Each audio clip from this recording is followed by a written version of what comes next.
Yung pong mga memoranda executed by the NGCP or any of its officials in relation to construction projects by the NGCP.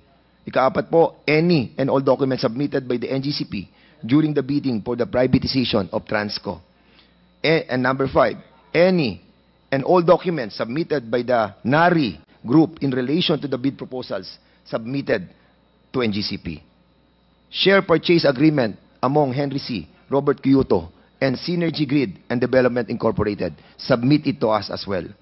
Number 7, proof of approval by the Philippine Stock Exchange and Philippine Competition Commission of the share purchase agreement or the share swap transaction among Henry C., Robert Kyoto, and Synergy Grid. Point of order, Mr. Chair.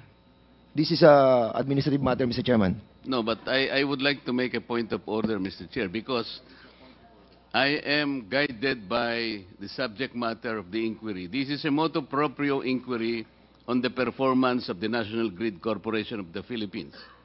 So we are supposed to be assessing the performance of NGCP, and in relation to the very objective of lowering the price of electricity, I do not find the connection why the Honorable Fernandez is asking several documents to be submitted before this committee. Can you I please... think Mr. Chairman, because with all these documents that we are asking from the NGCP, we will be able to assess their performance.